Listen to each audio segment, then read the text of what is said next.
qui est mon coach de vélo d'appartement. On appelle ça le cycling aujourd'hui. Et je demande à Benoît d'aller me chercher une partenaire dans le public pour faire une démonstration de cycling.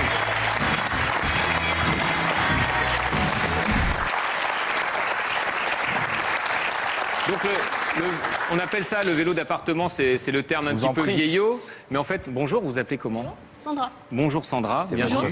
Donc le vélo d'appartement, Sandra, voilà, vous connaissez le principe, il faut monter dessus et pédaler. Maintenant, pour moderniser un petit peu cette pratique, on appelle ça la base. Comment on commence? Une chose très importante avant de monter sur le vélo, il faut régler la hauteur de la selle.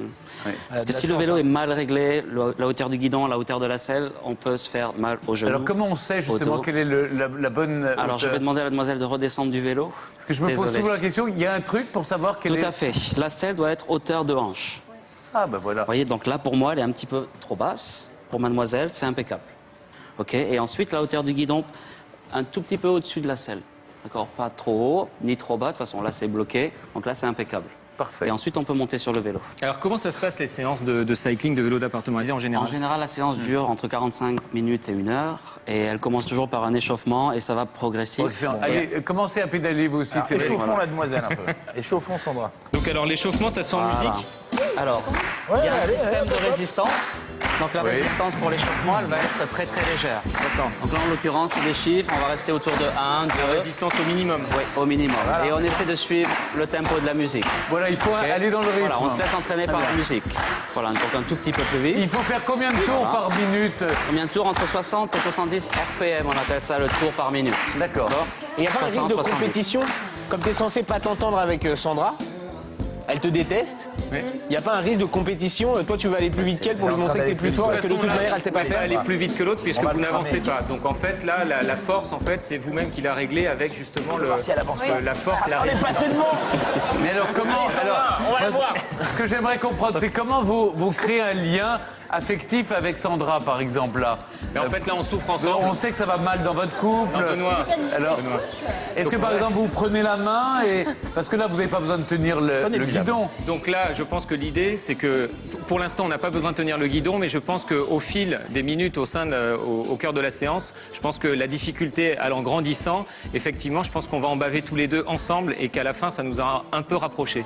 D'accord. Donc vous n'allez pas lui prendre la main au cours de la séance? Non, pas au début. D'accord. Mais là, on est ridicule, regardez. Là, on a l'impression qu'on est dans la prairie. Attendez, mais oui, mais on voit ça à la c'est du télé. sport, Stéphane. C'est pas une petite balade bucolique. Ça s'appelle du sport. Donc ça s'appelle du sport, d'accord. T'as pas peur qu'elle parte avec le coach?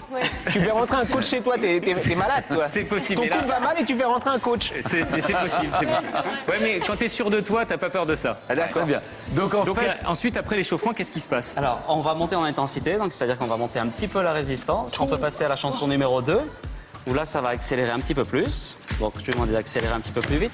Laissez les mains devant. Et toujours pensez à garder un dos plat, aligné. D'accord. On n'est jamais comme ça, non, toujours aligné. Alors, qu'est-ce que ça fait travailler dans... Cédric, pédale, nom de Dieu. Alors, ça fait travailler les membres inférieurs, donc essentiellement les cuisses et les fessiers, mais aussi la sangle abdominale et également le dos, si vous gardez le dos bien aligné. D'accord. Ensuite, on peut garder les coudes orientés vers l'intérieur, légèrement pliés, et ça fera travailler les triceps, l'arrière des bras. Ça va, Sandra? Ça se passe bien? Oui, tout va bien? Ça va. Parfait. Donc, alors, il faut combien de temps en couple pour se remettre en forme? À peu près 1 mois et demi, à 2 séances par semaine. D'accord. Si vous vouliez vous remettre en forme avant la Saint-Valentin, c'est raté. Enfin, c'est l'occasion de vous y remettre. On peut faire 3 séances par semaine aussi. Voilà, 3 séances par semaine. Voilà. En tout cas, c'est vrai. Si j'ai bien compris, pour conclure, Cédric, c'est-à-dire plus on est en forme dans son corps, plus le couple va bien. Exactement. Ça et je tiens à rajouter qu'une séance de 50 minutes environ de vélo d'appartement, si elle est intensive, équivaut à peu près à 1h15 de footing. Voilà. Sur les calories dépensées. Tout à fait. D'accord. Bah, très bien. Faut pas hésiter. Merci beaucoup, merci la résistance. Sébastien, merci Sandra, merci Cédric.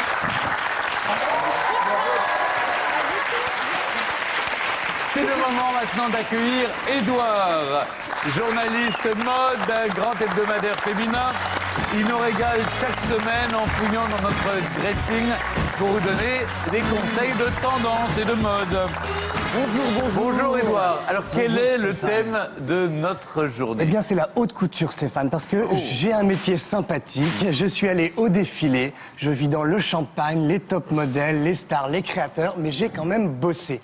Je vous ai rapporté les 2 tendances immanquable de l'année dont on va s'inspirer, le blanc déjà. L'été prochain, tout le monde en Eddie Barclay.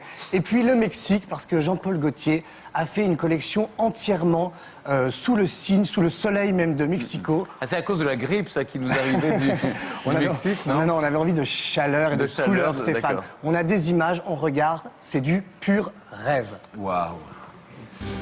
Voilà. Alors